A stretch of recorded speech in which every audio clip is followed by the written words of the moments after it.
Assalamualaikum warahmatullahi wabarakatuh. Perkenalkan, nama saya Nurul Latifah dari jurusan Pendidikan Biologi 34 Fakultas Tarbiyah dan Keguruan.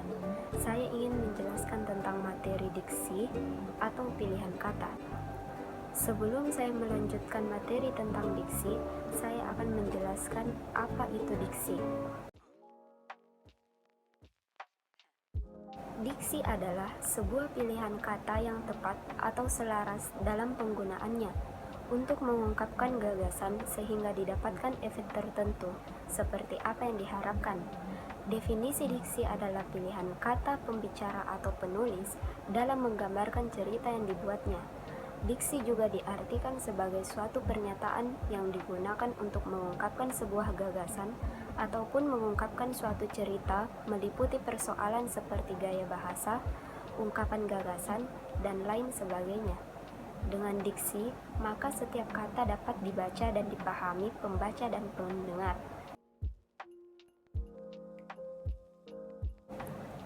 Selanjutnya, saya akan menjelaskan tentang bagian-bagian dari diksi, yaitu makna kata, denotasi konotasi, sinonim antonim, homonim, kata umum, dan kata khusus.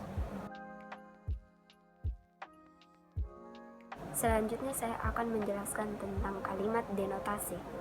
Kalimat denotasi adalah kalimat yang berhubungan dengan makna nyata.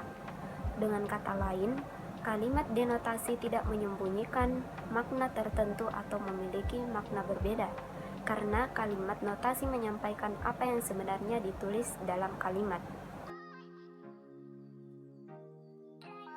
Konotasi adalah sebuah kata atau kalimat yang mengandung makna yang tidak sebenarnya.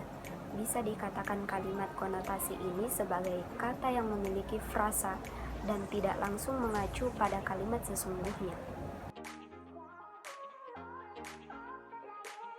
Contoh dari konotasi dan denotasi.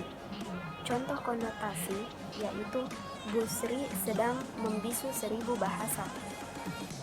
Dan contoh denotasi, Pak Nur sedang belajar bahasa asing.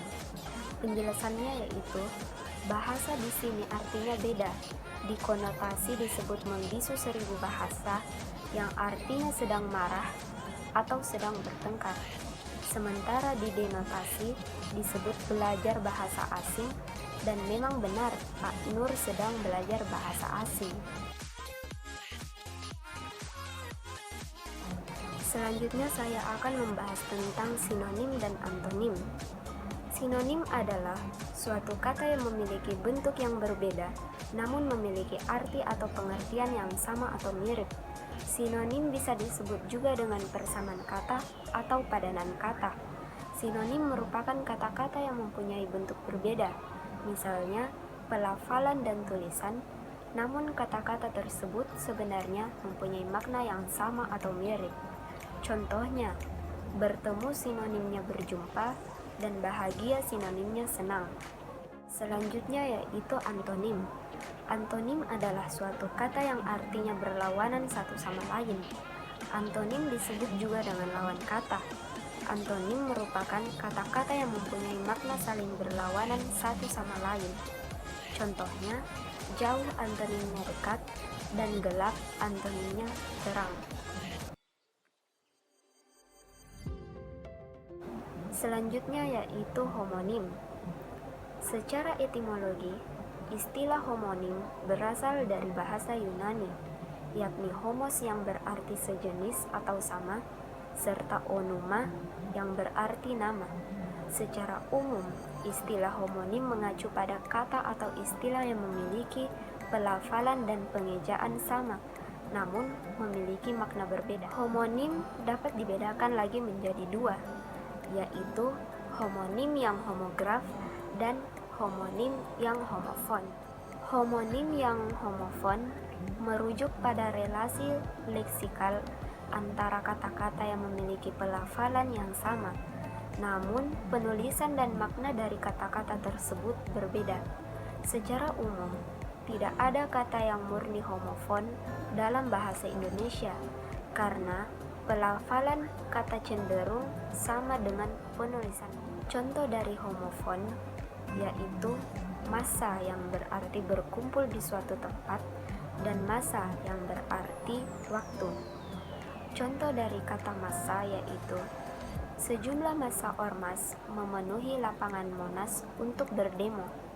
Sedangkan contoh dari massa yaitu masa tanam padi telah tiba sering datangnya musim penghujan. Yang kedua adalah homograf. Homograf merujuk pada relasi leksikal antara kata-kata yang memiliki penulisan yang sama, namun pelafalan dan makna dari kata-kata tersebut berbeda. Dalam bahasa Indonesia, homograf dapat ditemukan pada kata yang memiliki huruf vokal E.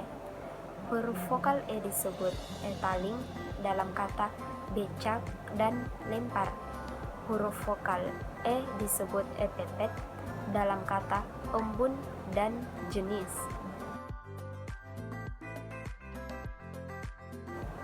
Contoh dari homograf yaitu per yang berarti pegas dan per yang berarti tiap-tiap. Contoh kalimat dari kata per yaitu sofa ini menggunakan per kualitas bagus sehingga awet beberapa tahun. Sedangkan contoh kalimat dari kata per yaitu mobil pembalap itu melaju dengan kecepatan tinggi hingga 200 km per jam. Selanjutnya saya akan menjelaskan tentang kata umum dan kata khusus. Yang pertama, kata umum.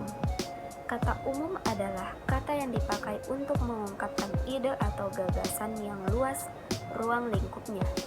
Kata tersebut dapat digunakan pada banyak hal, kumpulan, atau keseluruhan sifat suatu barang.